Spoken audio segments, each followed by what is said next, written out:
Hey there, all you Quahog aficionados. I'm Ryan Lewis. And I'm Noah Bollow. And welcome back to another hilarious, heartfelt, and slightly off-the-wall season of Family Guy talk. That's right, folks. We're diving headfirst into the gut-busting world of Family Guy once again. So buckle up, because we're about to embark on a roller coaster ride of pop culture references, outrageous humor, and maybe even a thoughtful insight or two.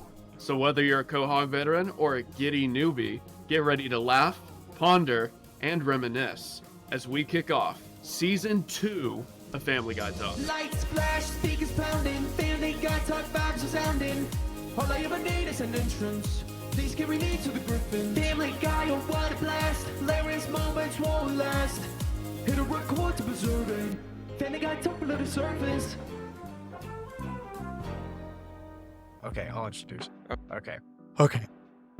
We gotta go fast. Yeah.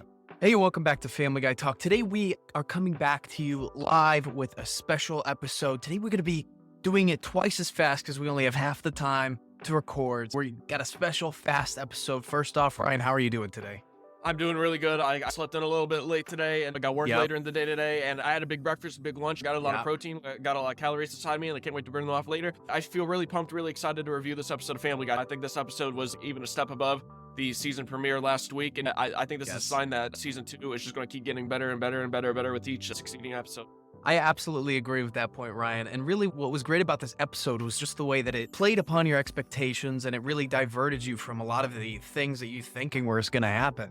And really, my breakfast this morning was really good, too. I actually had a bagel. I had some strawberry cream cheese on it. I still am sipping down this coffee, and hopefully that coffee will enter my blood system and help me speed up this process. So first off, world events. There's been a lot of the things that have been happening in the news that we need to cover. First off, Lizzo, bad. Yeah, the queen died. The queen died.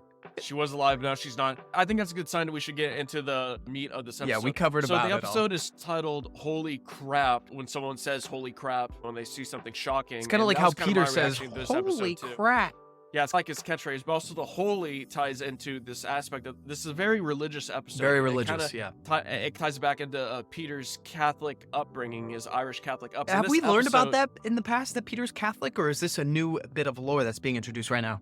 I think he mentioned it offhand before, but one thing I didn't know was that even though Peter is Irish Catholic, his wife, Lois Griffin, is actually Protestant. Imagine. That too, yeah. It doesn't really explain how the family chooses to raise the children, though. I'm assuming Catholic with the way Peter talks about it, but who knows? They could also have a Protestant upbringing as well. But the reason why this is so important is because Peter's dad, Francis, actually comes to visit the family this episode, and he is a very proud, very staunch, very strict Irish Catholic man. Yes. And so he's always been iffy on Lois's Protestant upbringing. He's always been very judgmental of her. And he's pretty much judgmental of everything that doesn't follow the very strict Irish Catholic lifestyle. He's very traditional. He's very strict. Even when it comes to Peter, he's always been trying to bond with his dad, always tried to be there for his dad. And Francis just can't give Peter the time of day at all. He's just too busy focused on his work and also his Christian lifestyle. And seeing that happen makes me think maybe the way Peter is the way he is because of the way Francis and his mother raised him. We see bits and pieces of his mother, and his mother appears to have a very big drinking problem and gambling addiction. I think both of these things tie into how Peter was raised and how it's affected him mentally, seeing the way he tries to raise Meg, Chris, and Stewie. We can see where that all comes from, I think. Yeah, so you're saying that the influence of the parents actually is the reason for Peter's shortcomings that we've been dealing with throughout this season and 2 episodes. Yeah, something like that. Something like that. So anyway, the episode begins with Peter telling his family that his father, Francis, is going to be joining the family for a while because Francis's retirement party is coming up. Francis has worked for 60 years of his life, and now that is crazy. I can't even imagine working almost 5. That's almost 80 years. I know, that's what Peter said in the episode too. Way to steal a joke. Anyway, so the family all goes to Francis's retirement party, and let me tell you something too. Francis, we got a very special guest star in this episode. Francis is voiced by famous character actor Charles Durning, who's in many classic films from the 70s and 80s. Like, he was in Dog Day Afternoon, he was in Tootsie, he was in the remake of To Be or Not to Be. What's his name? He was in the, what? What's his name? Charles Durning. He was in the Muppet movie. This guy's done it all. He's been in everything. And he might be the best guest star we've had on Family Guy so far. He really gives it all as Peter's dad. But anyway, he brought his Francis' A-game retirement performance. Yeah. Essentially, they actually have Peter's dad get up on stage to give a speech to everybody, and you think that it's going to be this heartfelt, maybe Catholic influence, maybe thanking God, that kind of thing, but really what he does is actually the complete opposite, and he actually starts to roast everybody at the proceedings there. And I was like, this isn't a roast. Yeah, I was like, am I watching Comedy roast? Central roast right now? When's Don Rickles getting up there? That's what I was thinking. Right, me too, but really it was just him being a judgmental asshole this whole time. And that really came through. And Peter wants afterward, I mean, obviously everybody keep going. But so basically afterwards, Peter decides to let Francis come live with family for a while now that he's he doesn't let retired, him. He actually demands it. He actually says, "Dad, I'm putting my foot down," and he actually slams on the brakes and kills Brian. But yeah, it was probably the funniest moment in the episode. It was hilarious. It had us keeled over in laughter. Yeah, but Brian walked it off though. He walked it off. Yeah, he was fine. Don't worry. He's a good no dog. animals were harmed in the making of this episode that we know of. I didn't see it in the credits, so it might have happened still. So Family Guy, Francis is moving in with the family now, and he hates the retirement life. He hates the retirement life. He absolutely hates it. The only thing he wants to do is work, and anytime he spends with Peter or the rest of his family, he just freaking hates. Whoa. And anytime he's at the house, he's always just criticizing everybody. Yep. Chris is just trying to use the bathroom, and he's up in Chris's face saying, God knows what you're doing in there, and you're going to go to hell if you keep doing it. And Chris is like, telling me pooping's a crime? Pooping's a crime now?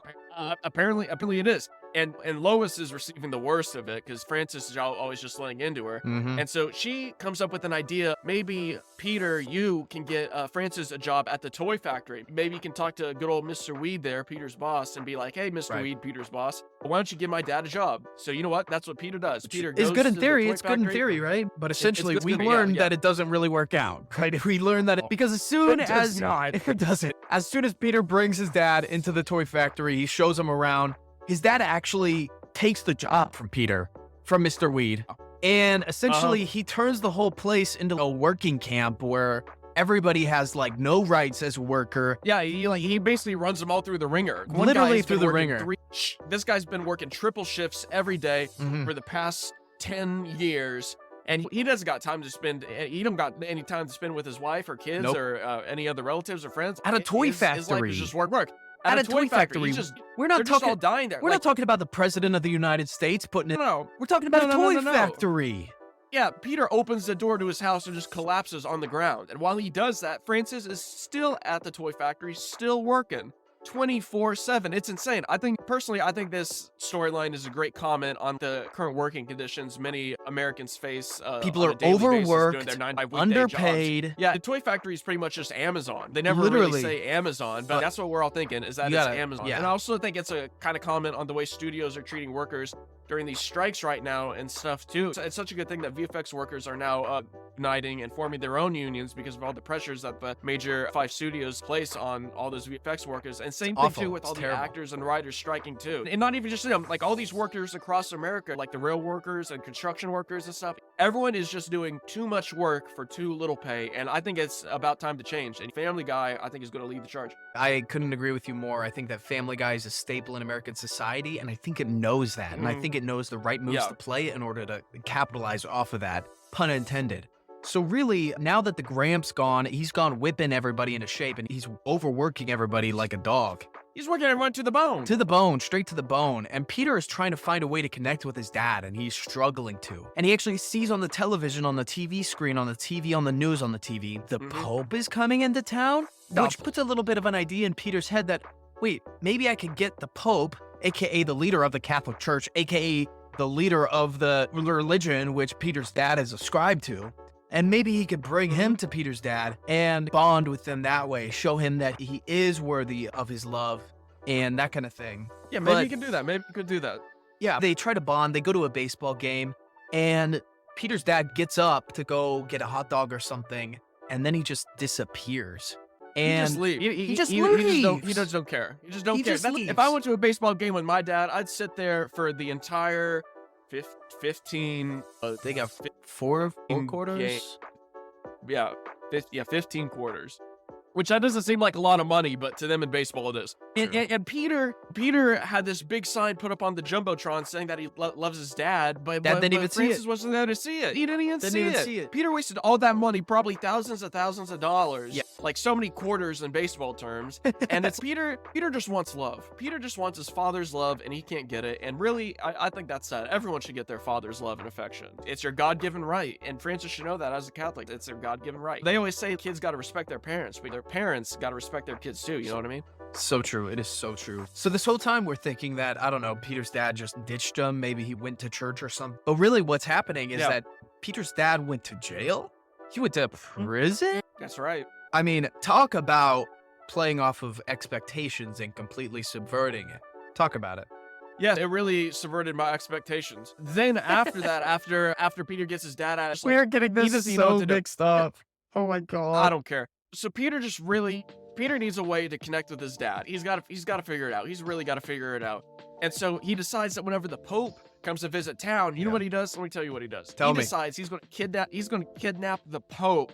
He's going to kidnap the Pope and take him to Francis so they can all reconnect. So Wait, I Peter just poses- realized Pope Francis, What? Daddy Francis. No, this wasn't Pope Francis in it. Oh, okay. Yeah, But I you don't had- think that has some kind of I like- connection?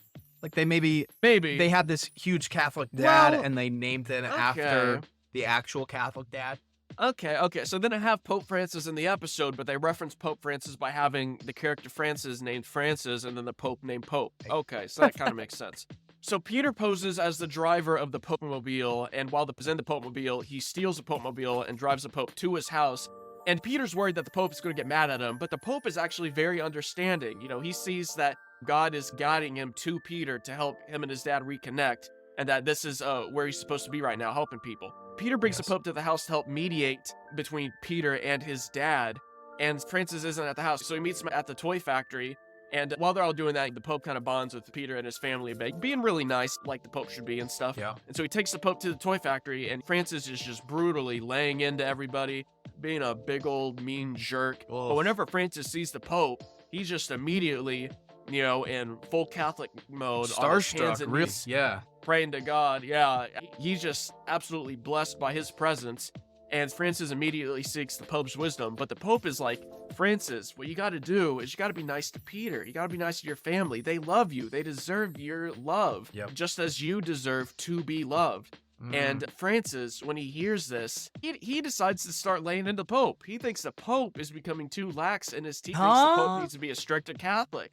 And the Pope, that kind of makes the Pope a little bit angry there. The Pope's, hey, man, I'm not the kind of guy that normally gets angry here, but that kind of ticks me off a little bit. The Pope kind of You know what I'm loses saying? his You know what I'm shit. saying? Yeah, it was another way to play on expectations because you think Oh, the Pope was going to be very Zen, very Buddhism. But really what he that's is, right. he blows up back at Francis. And it's really like this moment that's of right. absolute, like, really like dogma and unethical. And it's very intense. And they kind of Really? duke it out right there in the toy factory floor. It is pretty crazy. But then Peter actually stepped between them and defended Francis to the Pope. He was like, hey, wait a minute. Sure, my dad's tough and all, but he's still my dad, and I love him. And the Pope is like, man, Peter, you're just blessed with all this wisdom and forgiveness in you for putting up with your father like that. You should be like a saint or something, like Saint Peter, if you will. Oh, And you're talking about the leader of the Catholic Church, the first Pope. Whoa. Is that why Peter's named that? It's like reference after reference. There's really so Oh. many layers, especially in this episode of Family Guy. That crazy. It's crazy how one guy just writes all this. Seth, you are a man. Okay. Really though. Like, He is a man. it really is. Wow. Yeah. So why don't you see what happens next after that? Oh, after Peter stands up for Francis. Yeah, so essentially, Peter's beginning to like say, oh my God, Dad, I just have wanted your love all this time. And finally, we see some sort of humanity coming from Francis. And he's like, Peter, I actually have loved you this whole time. I love you with all my heart. And Really you're thinking, really though. and the music's swelling in, and you see this beautiful moment. Oh, it's swelling. But then, but then it all flips. Another switch of expectations. And Francis just says, I love you, but I don't like you. And then he begins to list off all the things that he dislikes about Peter, which is essentially everything that Peter is. He dislikes about him. But Peter doesn't care though. He doesn't care. He realizes that his dad said that he loves him, and he's taking what he can get at this point, which is just that bit of love. And that resolves everything, and Peter convinces the Pope to give Francis a job on the Pope's team, which I thought was interesting. I was like, how is this dynamic going to work in the Pope's things that he does? But really, go ahead. Go. And Really, they gel together pretty well and stuff, with Francis being the Pope's security guard. Like, it shows the Pope on TV walking toward the church, and anytime someone gets too close to the Pope, Francis just socks him right in the jaw and stuff and says, "Get away! Yeah. You guys are awful. Give the Pope some space." Yeah. And it seems like things all worked out. I would have to agree. Absolutely. But then what happened? What happened after that? That's the end of my notes. Well, after that, it seems like that's the end of all of our current drama. But then there's a knock at the door. Oh, and it's man. It's Peter's mom. Peter's mom shows up, and the whole family's, "Oh, brother, here we go again." And Peter's, "I can't deal with this right now again." So he forces the family into the family escape pod, and they blast off into parts of what happens is the walls, they open up to reveal a spaceship type thing on the side of their house. I don't know if they're introducing this whole new sci-fi layer to the show, but that's they don't really explain it. They don't really explain it. Which it just opens up so many questions. What's going to happen in the next episode? Where is this going to lead? How much of this sci-fi route are they going to continue to build upon? Because we have seen some sci-fi elements in the first season with Stewie's wild and wacky inventions, but we really haven't seen that throughout the whole show. It permeated throughout the whole thing. It's really only been an aspect of Stewie's character, when hopefully we could see more of it affecting the world at large, as opposed to just the talking baby character, the baby that talks. Yeah, exactly. So really looking forward to that. Overall, this episode, holy crap, I would give it probably like a 8.5 out of 10. I thought it was really interesting to see Peter's upbringing, in a sense where we got to see how he interacts with his dad, and really the implications of what Peter's dad's words actually may have affected in which ways for Peter. Yeah, I totally agree with you there. Personally, I think this episode was a grade out of perfect. Couldn't have been I like better that. than anything I ever imagined. Really, again, just the previous episode and this episode really just sets the bar up for the rest of the season. We still got like 19 episodes left. I can't even imagine what kind of crazy, wild, and wacky adventures and shenanigans they're going to be getting up to in this season, and I think holy crap is a good sign of it. My reaction after seeing this episode was, holy crap. Really? But like in a good way. Like in a good way. Holy crap, because it's holy. Yeah, it was very divine. Yeah. But yeah, I think that's it for Family Guy Talk. This has been the Fast episode. Any closing comments? No closing comments other than the usual. Follow us on TikTok, Instagram, Threads, Facebook, YouTube. Yep. I got to do better at advertising the YouTube page. I don't know if it's linked yet, but we're working on it. There's up and running, so just search up Family Guy Talk, whatever. But guys, just follow us on all platforms. If you like the podcast, leave a really quick like and review on Spotify, Apple Podcasts. It really helps us out. We have 2 negative reviews now. Did you see that, Ryan? Did you see our negative review, the second one? No, what's that? Oh man. Okay, I'm going to pull it up. Go on, pull up. Hurry up. Okay. I'm scrolling. I'm looking for it. Okay. All right, he's looking for it. He's almost got it. Yeah, he's about to find it. Almost got it. I think. Where is it? It's there. Guys, okay. It's right there. All right. So this is from War Eagle Beagle. Okay. And the headline is terrible. 1 star. Family Guy is a silly show and doesn't need a profound treatment, but deserves better than whatever attempt at humor this is.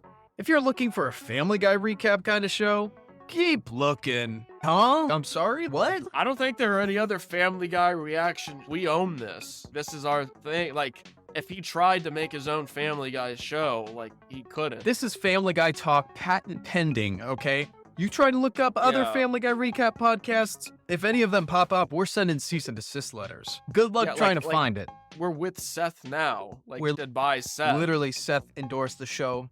Literally, we are the only ones that really are qualified to actually talk about the massive depth that this show has.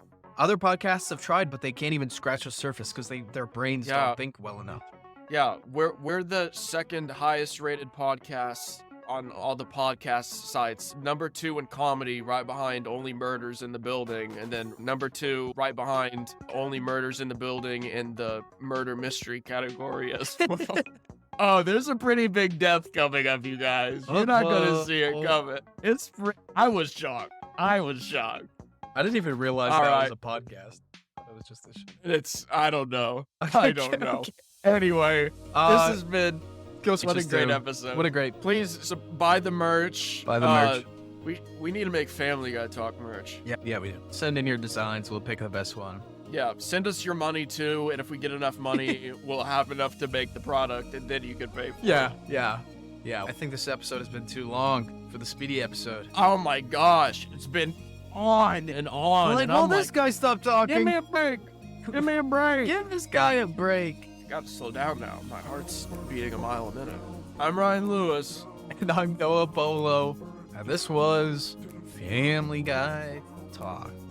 Oh, next episode's gonna be really slow. We're gonna do double time. Yeah, it's gonna be like at least 30 minutes. Oh my gosh. All right, we'll see you next time, y'all, guys, stuff. All right, I'm stopping. We're talking Family Guy talk. Talking Family Guy talk.